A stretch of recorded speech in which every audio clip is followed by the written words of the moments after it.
Hello, everybody, and welcome to the Painted in Color podcast. I'm co-host Lauren Brown, joined by co-host Mia Araujo and Eric Wilkerson. And today we're going to answer student questions about their first convention and dispel some of the myths and just assuage some fears and answer, just general questions that people might have about what it takes to start your first con. I know we talked about this topic last week, so this is a bit of a continuation of that same episode. So please feel free to join us for this conversation because I think this answers some more specific questions. I've had a student ask me a couple of questions I thought might be good to read out loud here. She starts off by asking my student Tatum, hi Tatum, she's asking question for conventions in general, what red flags might there be for convention artists to avoid? Oh, red flags in terms of what bit? I'm not sure. That might the convention itself. Oh, maybe that's a good. Yeah, just probably.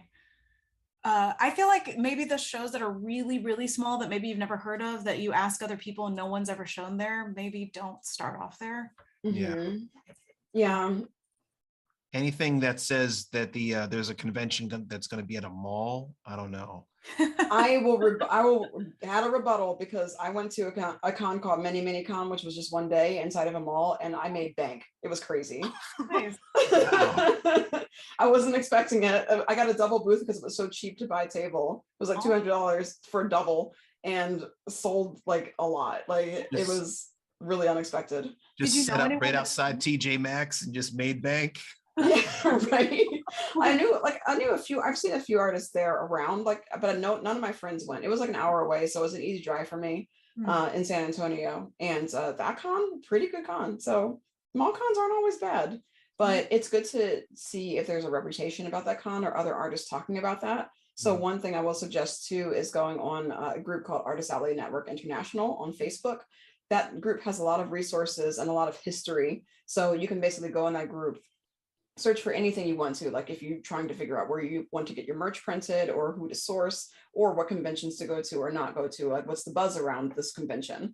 And you can see real takes from real artists about those cons. So, that's definitely a resource that's out there. And that's Artist Alley Network International on Facebook. There's another one called Let's Do All the Conventions and Take Over the World that's also on Facebook. And it's smaller, but it's got a lot of the people we know are in there as well. And just as many of those resources or discords or whatever that you can join, the more information, the better, Yes, the more artists you can ask. In terms of other red flags, there's not a lot, but there's certain conventions who have a history of their con owners being an abusive type person. So you want to make sure, I think, to avoid that too, because like the staff is usually often mistreated, and that can also reflect on how the artists are treated.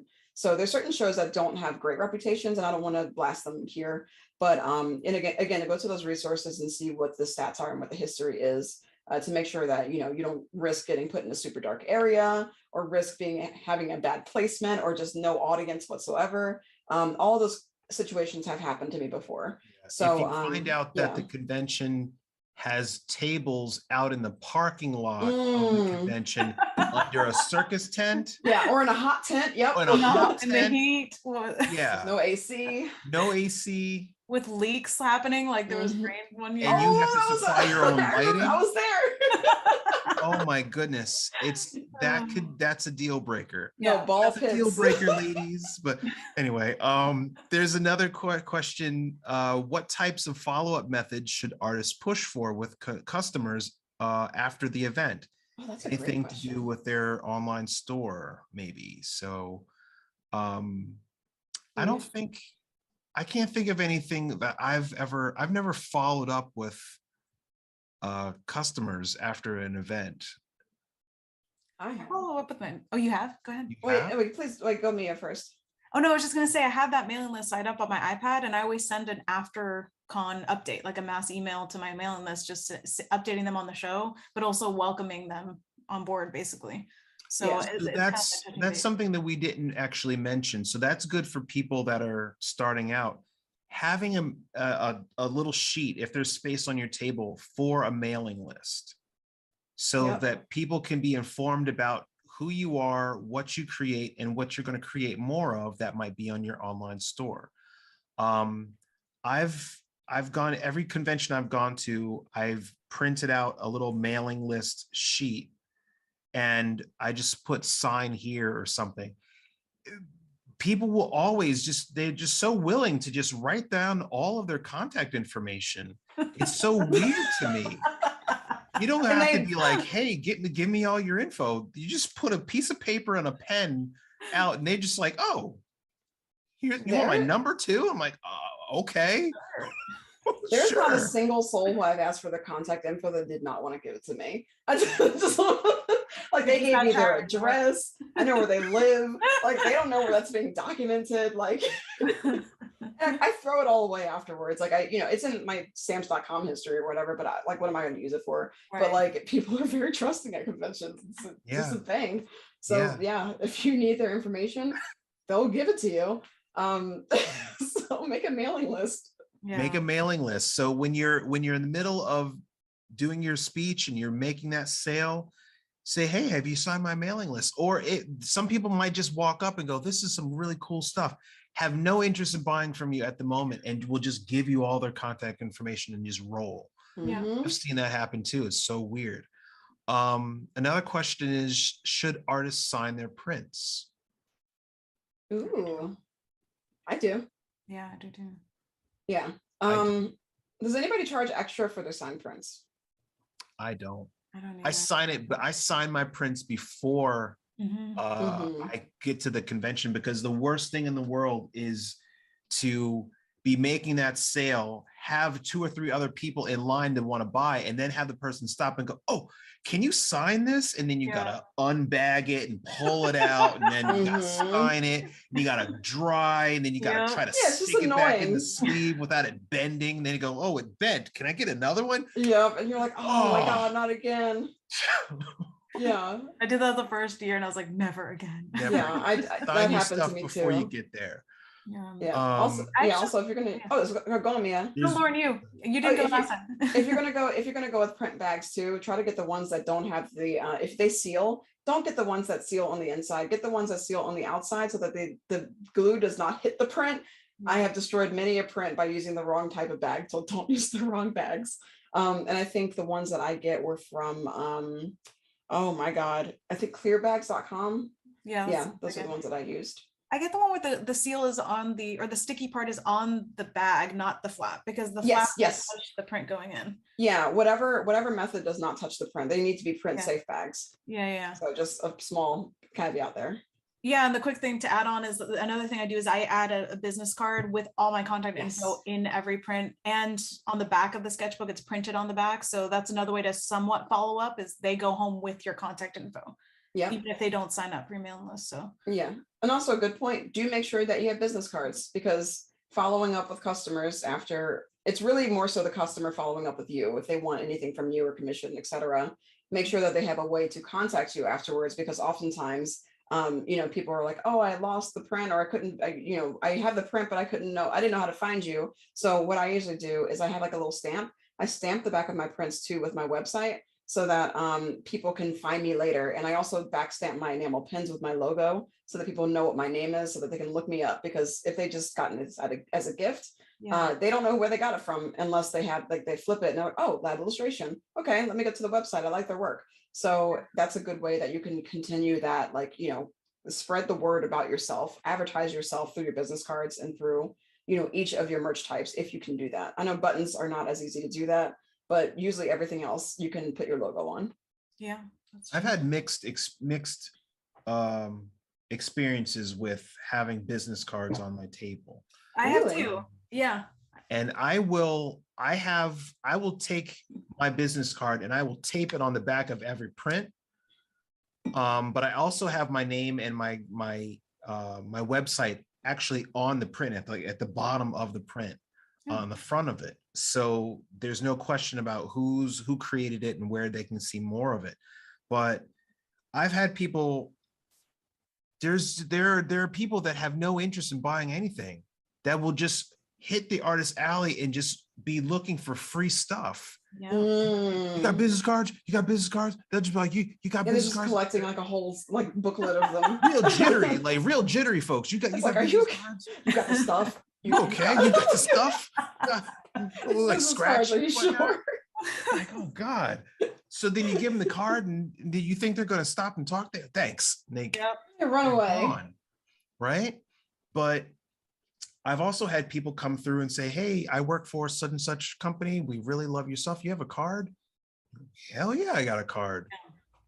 But I tend to wait for them to introduce themselves and tell me why they need it. Yeah. Like, yeah, I got a card. Who wants to know? I'm almost like that now because I don't bring a ton of them and I'm not just trying to give it out to somebody's grandma. Exactly. That's actually a great point. Because if you leave them out on the table, some people won't even talk to you. They'll just take a card and leave. Yoink.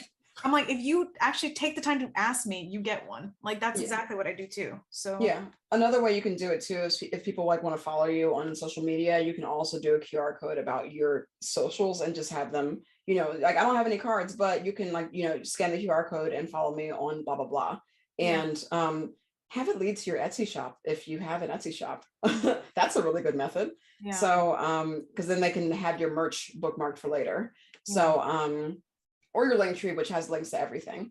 But either way, again, make it easy for people to access your stuff. But if you are at a premium for the stuff that you can take with you, I have run out of business cards like at almost every convention. Yeah. So I think I might actually have to adopt that method. That's a good idea. I also put my URL on my banner and sometimes tell people they can take a picture of the banner. Yep. I started doing that after seeing you do it. And I'm like, that's brilliant. It's a really good idea. And so I just say, I only say I have business cards, but it's only for people that introduce themselves as somebody that I could potentially work with. Yeah. Mm-hmm. Or whether it's a private commission or whether it's some art director, it's somebody that has introduced themselves, or I can see it from their badge that they're not just walking around just collecting cards. Yeah. There's somebody important to know. And everybody else, you got a cell phone, just like take a picture of the banner. Yeah. I'm not rude about it, but I'm like, oh, well, I'm like, you could just take a picture. Yeah, like, no, I don't, but you can take a picture of my banner. Yeah. Mm-hmm. There's just stuff that I feel like this is a lot of information. Yeah. But it's all stuff that we had to stumble and trip downhill. Yup. We sure learn. Did. Yeah. We learned a lot. Over a decade. So yeah. Yeah. What other questions has she been asking your student? I think we covered what is the minimum amount of prints to show at your booth. We touched that. She also asked, one other student asked, how do people carry their prints around the event? Should you provide a plastic bag with handles, or do you just put their names on items that they purchased for them to pick up at a later date? Like I've had some people come through and say, you know what, I'm actually going to this panel. Can you hold this for me here until I get back? I'll be back in an hour. They've already bought it, so it's on them if they don't come back. Yep. Right. But I've never provided bags for stuff because I kind of figure, just like you said, Lauren, if people come into Artist Alley, they've come there for a reason. So they should kind of be prepared to figure out how they're going to get it back to their hotel, back to their state, whatever. Bold of you to assume I prepare for anything.